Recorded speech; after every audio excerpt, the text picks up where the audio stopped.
नमस्कार। ये आकाशवाणी शिमला है। अब आप राजकुमारी चंदेल से प्रादेशिक समाचार सुनिए।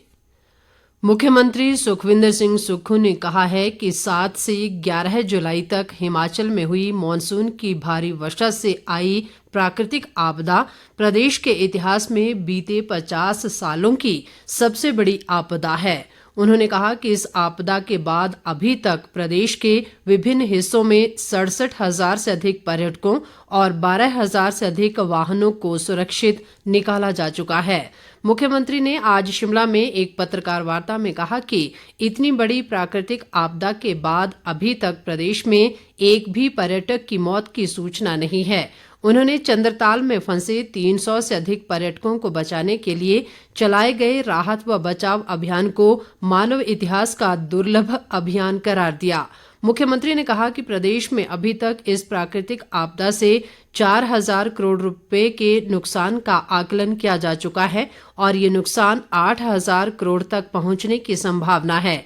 उन्होंने कहा कि प्रदेश सरकार ने आपदा के बाद फौरी राहत के तौर पर अभी तक अपने बजट से 1,100 करोड़ रुपए उपायुक्तों को जारी किए हैं। मुख्यमंत्री ने कहा कि अब प्रदेश सरकार के सामने सबसे बड़ी चुनौती बहाली कार्यों को अंजाम देना है। उन्होंने केंद्र सरकार से आपदा के बाद फौरी राहत कार्यों के लिए 2,000 करोड़ रुपए की अंतरिम राहत राशि की मांग की। भाजपा के राष्ट्रीय अध्यक्ष जगत प्रकाश नड्डा और केंद्रीय सूचना व प्रसारण मंत्री अनुराग ठाकुर ने आज बाढ़ प्रभावित मंडी और कुल्लू जिलों का दौरा किया। उन्होंने इस दौरान बाढ़ से हुए नुकसान का जायजा लिया और पीड़ितों से भी बातचीत की। नेता प्रतिपक्ष जयराम ठाकुर और प्रदेश भाजपा अध्यक्ष राजीव बिंदल भी उनके साथ थे। जगत प्रकाश नड्डा ने इस मौके पर कहा कि आपदा की इस घड़ी में केंद्र सरकार हिमाचल के साथ खड़ी है और हर संभव सहायता प्रदान की जाएगी। उन्होंने कहा कि इस प्राकृतिक आपदा से प्रदेश में जान और माल का बहुत नुकसान हुआ है। नड्डा ने आर्थिक दृष्टि से राहत व पुनर्वास के लिए केंद्र की ओर से सहायता का आश्वासन दिया और कहा कि सहयोग में कोई कमी नहीं रहेगी। उन्होंने ये भी कहा कि प्रदेश में आई इस आपदा की घड़ी में पहले दिन से ही केंद्र सरकार हिमाचल के संपर्क में है और राहत व बचाव कार्यों में हर संभव मदद की जा रही है।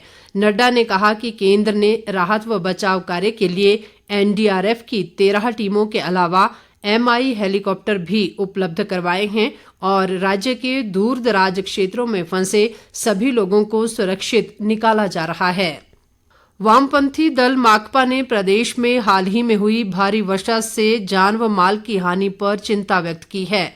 पार्टी की जिला शिमला इकाई के सचिव संजय चौहान ने इस त्रासदी से हुई अत्यधिक तबाही को ध्यान में रखते हुए इसे राष्ट्रीय आपदा घोषित करने और राहत व पुनर्वास कार्यों के लिए राज्य को उदार सहायता देने की केंद्र से मांग की है। उन्होंने शिमला शहर में अस्त व्यस्त पेयजल आपूर्ति व्यवस्था पर भी चिंता जताई और कम से कम एक दिन छोड़कर पानी की आपूर्ति करने की मांग की। उत्तर भारत की प्रसिद्ध किन्नर कैलाश यात्रा के लिए 20 जुलाई से पंजीकरण आरंभ होगा।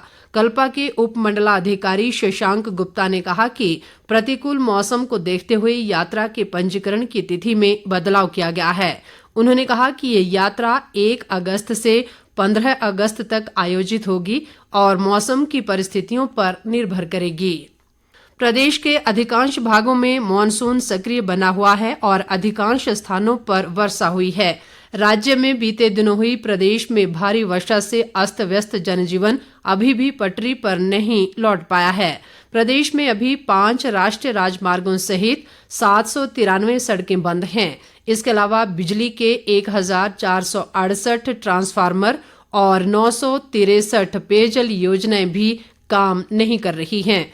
किन्नौर में राष्ट्रीय राजमार्ग 5 और पठानकोट चंबा भरमौर राष्ट्रीय उच्च मार्ग बग्गा डैम के समीप भूस्खलन के चलते अवरुद्ध है। इन दोनों सड़कों को खोलने का कार्य युद्ध स्तर पर जारी है।